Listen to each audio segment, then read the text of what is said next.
tutorial for you on the 3-needle bind off. And the first thing I want to say about the 3-needle bind off is that I think the name is a little misleading, because it is not just a bind off, it is a way to simultaneously seam 2 sets of live stitches together while binding them off. For example, this is the bind off that is used for the shoulders of this design, which is my outline tee. So this uses a 3-needle bind off to join the shoulders together. So this is a common technique for bottom up, particularly drop shoulder tops. And this is what it looks like from the outside, nice and neat. And it is also used in my Key Rock cardigan, not for the shoulders, but to join the folded neckline. And let's get the cat hair out of there. So to create this neckline, you take the live stitches from the collar, fold it inside, and then join it together with a set of picked up stitches along the collar's edge. And this also uses the 3-needle bind off to do that. So as I said, it is not simply a bind off, but it is joining live stitches and binding off at the same time. Commonly used for bottom up sweaters and tops, and sometimes folded necklines and hems like I just showed you. So the other thing is that most of the time you're going to want the seam line to be on the inside, but there are some situations and some designers in particular that like to use that bound off edge sort of decoratively and put it on the outside. But most of the time it is going to be on the inside. And in order to do that, it means that you will actually put the right sides of your fabric together so that the wrong sides are facing out when you're binding off. That will create the bind off here, and then when you flip it over, it will be invisible, or it will be a line, but it will not be that that raised line of stitches. So I've just got 2 little swatches of fabric here to show you how to do this. It is quite simple. All you need to know how to do is a regular bind off and knitting stitches together. So as I said, you want most of the time the right sides of your fabric facing inward and the wrong sides facing outward.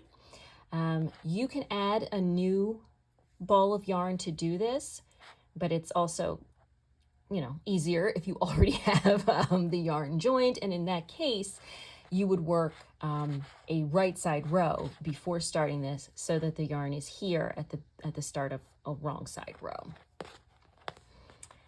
And the last thing, especially if you are new to this bind off, is that you want to be careful not to do it too tightly. So you may consider going up a needle size.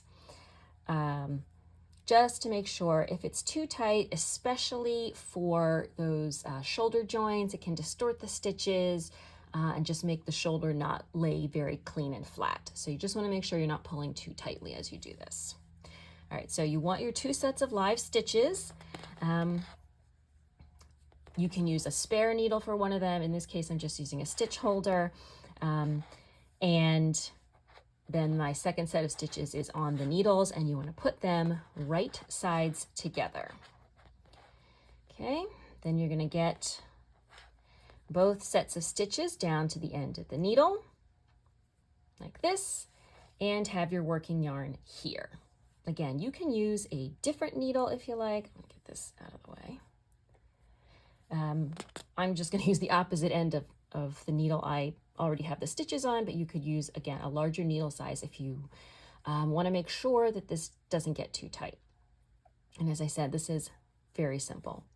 You are going to knit the first 2 stitches from each needle together. So insert the needle into the first stitch on the needle in front,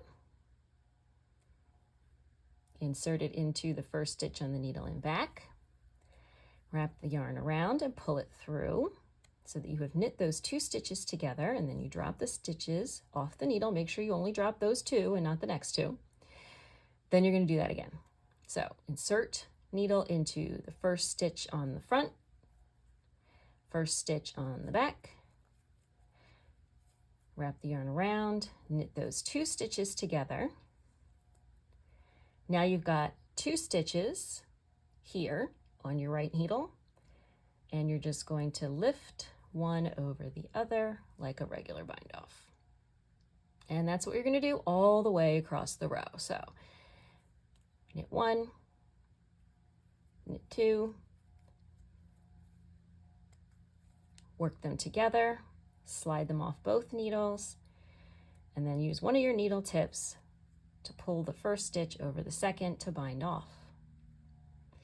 And that is really all there is to it. As I said, you want to make sure that you are keeping your stitches tidy, not overly loose, but not pulling too tight, especially during this bind off step. And you're just going to do that all the way across. Now, you should have, in order to do this, the same number of stitches on both needles. What if you don't? If you are off by 1, you can fudge it. So if I were off by 1 stitch, let's say I had, let's say I've got 6 stitches on each needle. Well, let's say I had 7 on this one. What I would do is I would insert the needle into the first stitch, then I would insert the needle into the next 2 stitches, knit all 3 of those stitches together, and then do the bind off.